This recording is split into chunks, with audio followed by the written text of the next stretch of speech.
महाभारत में दो चरित्र हैं ऐसे जिनको बहुत कम गाया जाता है, लेकिन उनके चरित्र से बहुत सीखने को मिलता है। पहला कर्ण, दूसरा एकलव्य। सुनना चाहेंगे? मैंने आपको कहा था कई लोग विपत्तियों में घिरकर, मुसीबतों में घिरकर नास्तिक बन जाते हैं। कई लोग ऐसे बन जाते हैं कि धर्म ही परिवर्तन कर लेते हैं। ध्यान देने योग्य बात है। जो लोग कहते हैं कि मैं नास्तिक होता जा रहा हूं, क्यों? कि भगवान हमारी मदद ही नहीं करता। भगवान है कहां? है तो उसे हमारा दुख नहीं दिखता। तो आज मैं उसी प्रसंग को आपको बताना चाहता हूं। जब पता चला कि कर्ण, महाभारत का युद्ध होगा, तो महाभारत का युद्ध जब निश्चित होगा तो भगवान श्री कृष्ण ने सोचा एक योद्धा कौरवों की तरफ ऐसा है जिसे अगर पांडवों की तरफ ले लिया जाए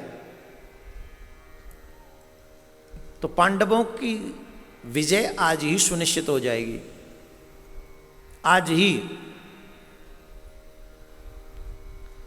वो योद्धा आ जाए तो। और उस योद्धा का नाम था कर्ण। किसी और पर न ये जिम्मेदारी छोड़कर भगवान श्री कृष्ण कर्ण को समझाने के लिए स्वयं गए। और भगवान ये भी नहीं चाहते थे कि छोटे भाई के द्वारा, क्योंकि भगवान तो जानते ही थे किसका पुत्र है, इसलिए भगवान ये नहीं चाहते थे कि छोटे भाई के हाथ से ऐसा योद्धा मारा जाए।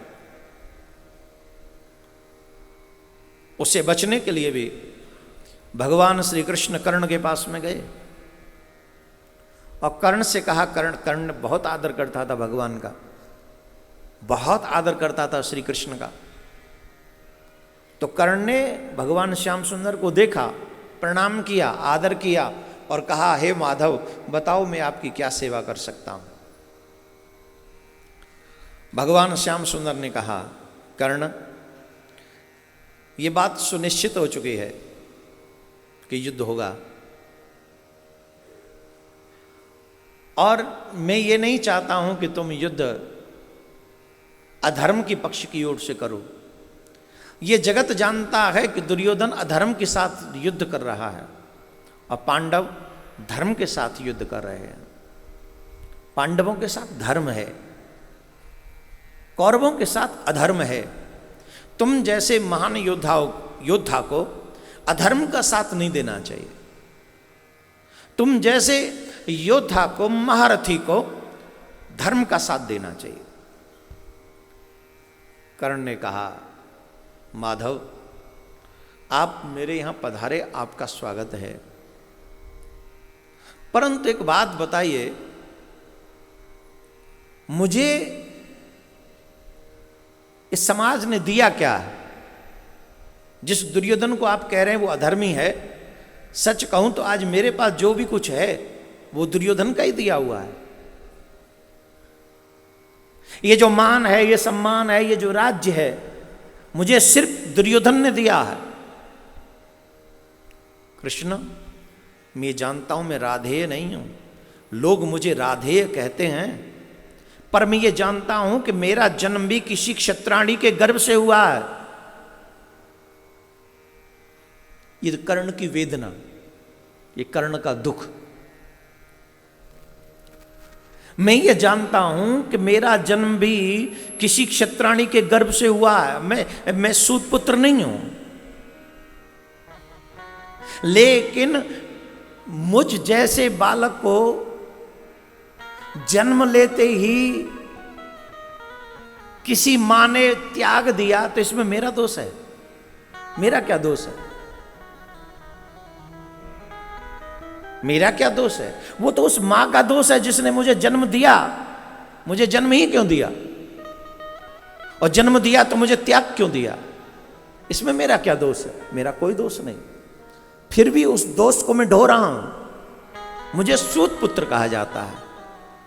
इसमें मेरा कोई कसूर नहीं। मैं द्रोणाचार्य के पास में गया, मैंने कहा मैं आपसे शिक्षा धनुष विद्या सीखना चाहता हूं। तो उन्होंने कहा तुम सूत पुत्र हो, मैं तुम्हें शिक्षा नहीं दे सकता, क्योंकि मैंने सिर्फ क्षत्रियों को धनुष विद्या सिखाने का वचन लिया है। मैं ये जानता था उनका पुत्र तो ब्राह्मण पुत्र हुआ, फिर भी वो अपने पुत्र को धनुष विद्या दे रहे थे, पर मुझ पात्र को भी कुपात्र बना दिया। मुझे धनुष विद्या नहीं सिखाई। क्या ये मेरा दोष था कि मेरी माँ ने मुझे जन्म लेते ही फेंक दिया, छोड़ दिया, त्याग दिया? मुझे सूत पुत्र कहा गया। मेरे योग्य होने पर भी द्रोणाचार्य ने मुझे विद्या दान नहीं दिया, ये मेरा दोष है। इतना ही नहीं, कृष्ण मेरे गुरुदेव परशुराम भगवान, एक ने क्षत्रिय न होने की वजह से मुझे विद्या दान नहीं दिया, धनुष विद्या नहीं सिखाई, और दूसरे ने मुझे क्षत्रिय समझकर यह शाप दे दिया कि तुमने जो विद्या सीखी है ये तुम्हारे काम नहीं आएगी, तुम भूल जाओगे। एक ने क्षत्रिय न समझकर मुझे छोड़ दिया, एक ने क्षत्रिय समझकर मुझे शाप दे दिया, ये मेरा दोष है। मेरी माँ ने मेरा त्याग किया, ये तो मेरा दोष नहीं। इतना ही नहीं, एक गऊ चराने वाले ग्वाले ने भी मुझे इसलिए शाप दे दिया क्योंकि मैं अनजाने में मेरे बाण से उसकी गाय मर गई, तो उसने भी मुझे शाप दे दिया। मेरा दोष नहीं था, मैंने जानबूझ के कुछ नहीं किया, फिर भी मुझे शाप सहन करना पड़ा। मैं जानता हूं कि दुर्योधन अधर्मी है, मैं जानता हूं कि वो जिद्दी है, मैं जानता हूं कि वो कुमार्ग पर जा रहा है। मैं द्रौपदी के स्वयंवर में उन सभी योद्धाओं से श्रेष्ठ था जो स्वयंवर में मौजूद थे। वे मत्स्य वेदन कर सकता था, उस मछली की आंख को मैं निशाना बना सकता था, लेकिन द्रौपदी ने भरी सभा में मुझे सूत पुत्र कहा, एक योद्धा का अपमान किया। ये बार बार अपमान सहा है कृष्ण मैंने। आज जो भी मेरे पास है ना, वो दुर्योधन का दिया हुआ है, और मेरा धर्म कहता है जिसने तुम्हारा मान रखा है उसको विपत्ति काल में अकेला छोड़कर कभी नहीं जाना चाहिए। मैं अपने दुर्योधन के साथ खड़ा हूं माधव, वो मेरा मित्र है, मेरे पास जो कुछ है वो उसी का दिया हुआ है। कृष्ण मुस्कुराए, सुनते रहे, बीच में नहीं बोले, डिस्टर्ब नहीं किया, सिर्फ सुनते रहे, सुनते गए, सुनते गए। श्री कृष्ण ने कहा हो गया? बोले जी। बोले सुनो, इतनी सी विपत्तियों में तुम अधर्म का साथ देने के लिए तैयार हो गए? सुनो, मैं तुम्हें अपनी विपत्तियां सुनाता हूं, और सुन लो कृष्ण के चाहने वालों, थोड़ी थोड़ी बात पर माला छोड़ के भाग जाने वालों, इच्छा पूरी न होने पर मंदिर न जाने की कसम खाने वालों, सुन लो ध्यान से। श्री कृष्ण बोले कर्ण, तुमने तो यह सब जन्म के बाद सहा, जरा मेरे जीवन की भी कहानी सुनो। मेरे जीवन में तो विपत्तियां मेरे जन्म से पहले ही बाहर खड़ी थी। मेरा जन्म भी नहीं हुआ था, उससे पहले मेरी मौत मेरी प्रतीक्षा कर रही थी। मेरी मौत मेरी प्रतीक्षा कर रही थी मेरे जन्म से पहले। मेरे जन्म से पहले मेरे जितने भी भाई हुए उन सबको मार दिया गया था, किसी और के हाथों से नहीं, मेरे मामा के हाथों से मार दिया गया था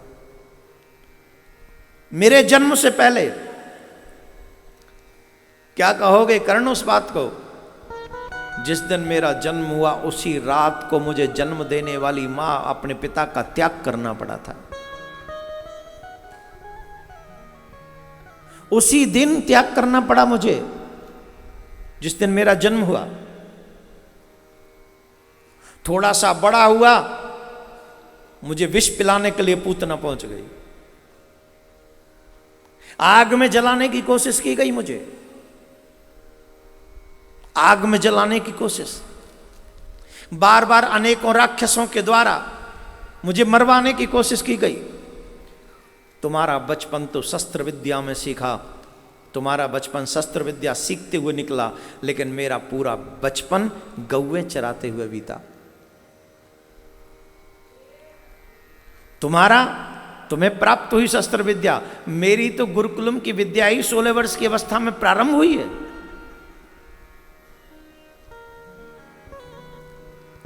जन्म देने वाली मां को छोड़ दिया, कब? जन्म लेते ही। और फिर 11 वर्ष बाद उस मां को भी छोड़ना पड़ा जिस मां ने मुझे पाल पोस के इतना बड़ा किया। अपनी प्यारी गोपियों को छोड़ के आना पड़ा, अपने प्यारे ग्वाल वालों को छोड़ के आना पड़ा, अपने मैया बाबा को छोड़ के आना पड़ा। इतना ही नहीं है, मथुरा आने पर भी जरासंध ने एक बार नहीं 17 बार मेरे ऊपर चढ़ाई की। अपने लोगों की रक्षा करने के लिए मुझे अपना शहर छोड़ के जाना पड़ा, अपना नगर छोड़ के जाना पड़ा, और द्वारका में भी रहते हुए अनेकों कष्ट सहे, बार बार लड़ाइयां लड़नी पड़ी। बावजूद इसके, इतनी विपत्तियों के, कृष्ण कभी अधर्म के मार्ग पर नहीं गया, उसी मार्ग पर डटा रहा। जानते हो क्यों? कितनी भी कठिन परिस्थितियां क्यों ना हो, कोई भी कठिन परिस्थिति तुम्हें अधर्म के मार्ग पर जाने के लिए परमिशन नहीं देती, आज्ञा नहीं देती है, कदापि नहीं देती। अगर मार्ग में सिर्फ कांटे ही कांटे हों, माना मार्ग में कांटे ही कांटे हैं, लेकिन मार्ग छोड़ के भागने से तो बढ़िया है अपना हर एक कदम सोच समझ के रखो कि तुम्हें अगला कदम कहां सुरक्षा प्रदान कर सकता है। एक एक कदम स्टेप बाय स्टेप रखो। किसी भी स्थिति में, कोई भी कठिन परिस्थिति तुम्हें अधर्म के मार्ग पर चलने की आज्ञा नहीं देती, बिल्कुल भी नहीं देती। और जो ऐसा मानते हैं उन्हें कठिन परिस्थितियों का, देखिए विपत्तियां कितनी आई, मुश्किलें कितनी आई, चुनौतियां कितनी आई, ये महत्वपूर्ण नहीं है। उन चुनौतियों के आने के बाद तुमने रिएक्ट कैसे किया। उन चुनौतियों के, विपत्तियों के, मुसीबतों के, प्रॉब्लम्स के आने के बाद तुम्हारा रिएक्शन कैसा है, ये तुम्हारे लिए पहला महत्वपूर्ण है। जब तुम्हारा रिएक्शन उसके मुताबिक हो, वो तुम्हें धर्मात्मा और अधर्मी बना देता है। माना रास्ता कांटों से भरा है, पर अगला कदम संभाल के रखो, ये थोड़ी ना मना है। माना रास्ता कांटों से भरा है, पर अगला कदम तुम सोच के रखो, ये थोड़ी ना मना है। चुनौतियां, दुख, मुसीबत, परेशानियों से घबराकर जो व्यक्ति कुमार्ग पर चला जाता है, वो एक जन्म नहीं अनेकों जन्मों को बर्बाद कर लेता है। मनुष्य जीवन ही ऐसा है जिसमें हर एक कष्ट को सहते हुए भी जो धर्म के मार्ग पर चलता रहता है, वही मेरे गोविंद को प्राप्त कर पाता है। क्या बोलना पड़ेगा? जोर से। अब बताइए, समझाने वाले कौन? श्री कृष्ण। दुर्योधन की तो बात छोड़ो, कर्ण भी समझा गया। इतना सुंदर उपदेश भगवान ने दिया, इसके बाद भी कर्ण व्यापक धर्म को समझ नहीं सका। धर्म बड़ा व्यापक है। मनुष्य जीवन मिला ही इसलिए है जिसमें हम कठिन से कठिन परिस्थिति का सामना करें। अपने से, जिनको हम भगवान कहते हैं, चाहे वो राम जी हों, चाहे वो कृष्ण हों, उनके चरित्रों को पढ़ो और ध्यान से पढ़ो, और ध्यान से पढ़कर देखो कि कठिन परिस्थिति में भगवान ने भी कहीं धर्म का त्याग किया क्या। अच्छा राम जी की तो बात अलग है, वो उन्होंने तो सीधे सीधे कहा कि जो हो जाए, मैं तो कुछ। कृष्ण जी की बात अलग है।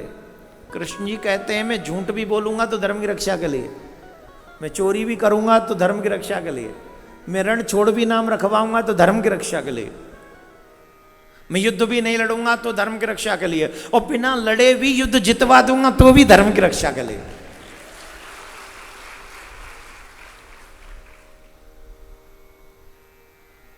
यदा यदा हि धर्मस्य ग्लानिर्भवति भारतः अभ्युत्थानम् अधर्मस्य तदात्मानं सृजाम्यहम् परित्राणाय साधूनां विनाशाय च दुष्कृतां धर्म संस्थापनार्थाय संभवामि युगे। युग युगांतर तक मैं आता हूं, किस लिए? सिर्फ धर्म की रक्षा के लिए। हे कृष्ण प्रेमियों, आज इस प्रसंग के माध्यम से मैं आपसे एक ही निवेदन करूंगा, कर्ण बनने की कोशिश मत करना। बनना हो तो कृष्ण का अर्जुन बनने की कोशिश करना। कर्ण में और अर्जुन में अंतर है। बलवान तो कर्ण भी बहुत है, और मैं अगर ये अतिशयोक्ति नहीं होगी, क्षमा करे भगवान, शायद अर्जुन से ज्यादा कर्ण बलवान है। परंतु एक कमी है, निज स्वार्थ की खातिर वो अधर्म के साथ खड़ा हो गया, और कर्ण कृष्ण के समझाने से भी नहीं समझे। यहां पर एक बहुत अच्छा उदाहरण प्रस्तुत होता है कि जो अपने बड़ों के बात को नहीं मानता, अंत तो गत्वा उसके जीवन में पराजय ही लिखी जाती है।